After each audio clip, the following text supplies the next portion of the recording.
আসসালামু আলাইকুম। বিএনপি এবং জামায়াত ইসলামীর বাইরে আরও একটি জোটের চেষ্টা চলছিল কিন্তু বেশ কয়েকদিন ধরেই। কিন্তু এখন মনে হচ্ছে যে তারা একটা বড় অগ্রগতির দিকে যাচ্ছে। বিভিন্ন দল নিয়ে মানে বিএনপি এবং জামায়াতের আওতার বাইরে গিয়ে তৃতীয় ধারার একটা চেষ্টা চলছে বাংলাদেশের রাজনীতিতে। সেই ধারায় বিবিসি বাংলা এই নিয়ে একটা খবর প্রকাশ করেছে এবং সেখানে বলা হচ্ছে যে জাতীয় নাগরিক পার্টি, ছাত্রদের যে রাজনৈতিক দল, এছাড়া গণ অধিকার পরিষদ, নুরুল হক নূরের এবং এবি পার্টি যেটা মুজিবুর রহমান মঞ্জু, যিনি শিবিরের সাবেক সভাপতি এবং জামাত ইসলামীর কেন্দ্রীয় নেতা, তাদের এই দলটি, এই তিনটি দল নিয়ে মূলত একটা জোট গঠনের চেষ্টা চলছে। এর সঙ্গে আরও কিছু দল যুক্ত হওয়ার বিষয়ে আলোচনা হয়েছে এবং এই দলের নেতারা বলছেন যে তাদের এই জোট গঠনের প্রক্রিয়া অনেক দূর এগিয়ে গেছে, দু একদিনের মধ্যেই এই জোট ঘোষণা করা হবে। তো আজকে এটা নিয়ে একটু কথা বলতে চাই, কারণ বাংলাদেশে কিন্তু ঘুরে ফিরে সেই দুটি পক্ষই থাকে। হয় বিএনপি, নয় এর আগে আওয়ামী লীগ ছিল। আওয়ামী লীগ এখন মাঠে নেই, তাদের রাজনৈতিক ভবিষ্যৎ কী সেটা সময় বলে দেবে। কিন্তু এখনকার বাস্তবতা হচ্ছে বিএনপি এবং জামায়াত ইসলামী দুটি বড় দল হিসেবে মাঠে আছে। তো এর বাইরে ছোট ছোট দলগুলোও চেষ্টা করছে তাদের মতো করে রাজনীতি করার এবং বড় দলে পরিণত হওয়ার, যদিও তাদের কৌশলগুলো নিয়ে বরাবরই প্রশ্ন থেকে যায়। বাম দলগুলো দীর্ঘদিন ধরে মাঠে আছে, কিন্তু বড় কোনো কিন্তু ইম্প্যাক্ট তারা ফেলতে পারছে না। এখন এই যে তিনটি দল, মূলত তিনটি দল, এবং যেটা বলেছে যে আরও কয়েকটি দল এর সঙ্গে যুক্ত হতে পারে, কিন্তু তারা মোটামুটি একটা জায়গায় এসেছেন যে তৃতীয় ধারার একটা রাজনৈতিক জোট তারা করতে পারেন কিনা। বাংলাদেশের রাজনৈতিক অঙ্গনে নানান দলের উপস্থিতি দরকার আছে। একটি বা দুটি দল যদি শক্ত অবস্থানে থাকে, বাকিগুলো যদি গুরুত্ব না পায়, সেটা বরং খারাপ। একটা গণতান্ত্রিক পরিবেশে বিভিন্ন দলেরই যদি অংশগ্রহণ থাকে এবং তাদের শক্তি থাকে, সেটা বরং জবাবদিহিতার জায়গাটায়, স্বচ্ছতার জায়গাটায় কিন্তু অনেক বেশি প্রভাব ফেলতে পারে। সেই হিসেবে বাংলাদেশে যদি দুটি দল বা দুটি জোটের বাইরে আরও এক বা একাধিক জোট হয়, সেটা রাজনীতির জন্য স্বাস্থ্যকর হবে। এখন এই জোটের ভবিষ্যৎ কী?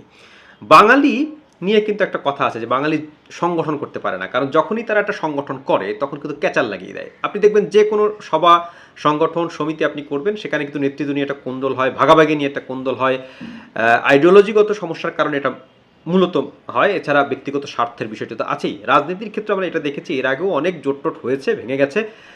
তো এই জোটটি যদি হয়, হওয়ার বাধা কোথায়?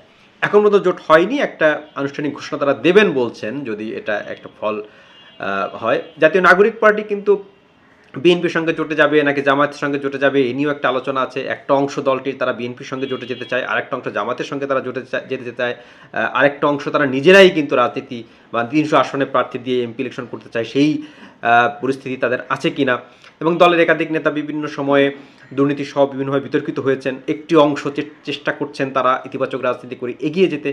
মানে জাতীয় নাগরিক পার্টি যেভাবে গঠিত হয়েছে তাতে এটা খুবই স্বাভাবিক ছিল, কারণ গণ অভ্যুত্থানের একটা মূল দল হিসাবে সেই দলটিতে নানান মতপথের মানুষের একটা সন্নিবেশ ঘটেছে। সুতরাং তাদের কিন্তু আদর্শগত জায়গাটা এখনও স্পষ্ট নয়, যেটা স্পষ্ট করা খুবই জরুরি। তারা আসলে কোন দিকে থাকবে, আপনি কিন্তু সব পক্ষকে নিয়ে থাকতে পারবেন না। আপনার পথ আপনাকে পরিষ্কার করতে হবে এবং সেই জায়গাটা যত তাড়াতাড়ি ক্লিয়ার করবে তাদের জন্য ভালো। এখন তাদের জন্য টিকে থাকার একটা বিষয় আছে। শোনা যায় তারা বিএনপির কাছে ২০টি আসন চেয়েছিল এবং সে বিষয়ে খুব বেশি অগ্রগতি এখন পর্যন্ত হয়নি। সে কারণে এছাড়া বিএনপি বিরোধী একটা লবিও সেখানে আছে। সে কারণে তারা নিজেরা ৩০০ আসনের প্রার্থীদের কথাও বলেছে। এটা একটা রাজনৈতিক আওয়াজ হতে পারে, কিন্তু বাস্তবতা ভিন্ন। ৩০০ আসনের প্রার্থী দেওয়া আসলে সহজ নয়। পুরনো দলগুলোই পারছে না, নতুন দল হিসেবে তারা কতটুকু পারবে, যদি পারে সেটা খুবই ভালো, কিন্তু খুবই চ্যালেঞ্জিং।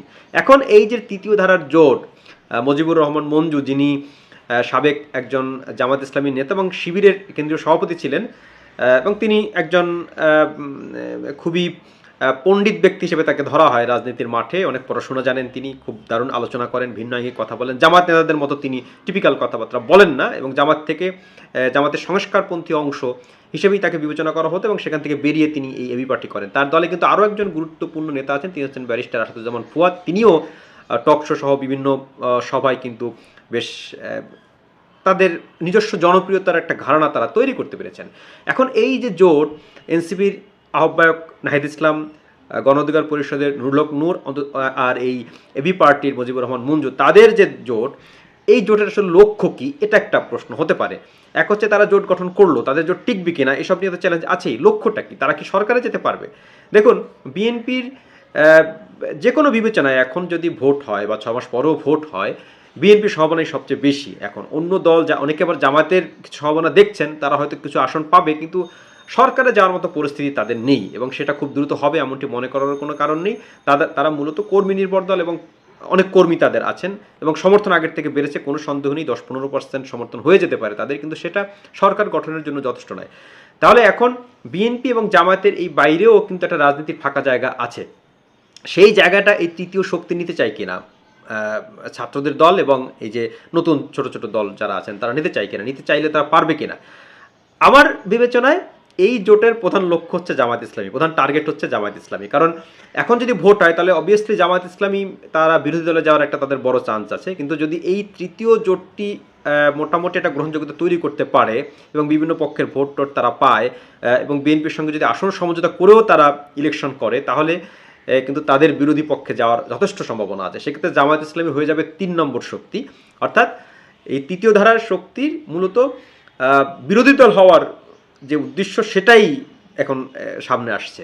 তারা মূলত বিরোধী দল হতে চায় এবং সেটা তারা পারবে কি না, এটা ভালো অ্যাটেম্প্ট, এটাকে খারাপভাবে দেখার কোনো সুযোগ নেই। তাহলে এই তৃতীয় জোট তারা নিজেরাও জানে যে তারা সরকার গঠন করতে পারবে না, কিন্তু যেটা আমি বলেছি যে বাঙালি সংগঠন করতে পারে না, তাদের মধ্যে যে আইডিওলজির যে পার্থক্য সেটা তাদের ভোগাবে। কারণ এরা নানান ধরনের চিন্তা ভাবনার মানুষ, কিন্তু এই জোটগুলোর দলই হয় না, সেখানে জোটের যে ভিন্ন মত সেই ভিন্ন মত নিয়ে তারা চলতে পারবে কিনা এটা সবচেয়ে বড় চ্যালেঞ্জের। আর যদি তারা আদর্শিকভাবে এক জায়গায় আসতে পারে, একটা বোঝাপড়ার মধ্যে আসতে পারে, নেতৃত্ব নিয়ে কোন্দল না করে, তাহলে বিরোধী দল হওয়ার যে অ্যাটেম্প্ট সেখানে তারা সফল হলেও হয়ে যেতে পারে, সে সম্ভাবনা আছে। কারণ সবারই কিছু কিছু ভোট আছে, কিছু কিছু সমর্থন আছে। অনেকে আবার বিএনপি জামাতের বাইরে গিয়ে কিছু চিন্তা করছেন, তারা যদি তাদেরকে ভোট দেন সেক্ষেত্রে হতে পারে যে তৃতীয় ধারার অন্যদিকে বিএনপি যদি তাদেরকে একটু ছাড় দেয় বিভিন্ন আসনে, তাহলে পরে তাদের কিন্তু বিরোধী জোট হওয়ার বা বিরোধী দল হওয়ার যথেষ্ট সম্ভাবনা আছে এবং সেই টার্গেটেই মূলত তারা নেমেছেন। এখন তারা কতটুকু সফল হন সেটাই দেখার বিষয়। দর্শক সবাই ভালো থাকবেন, কথা হবে নতুন কোনো ভিডিওতে।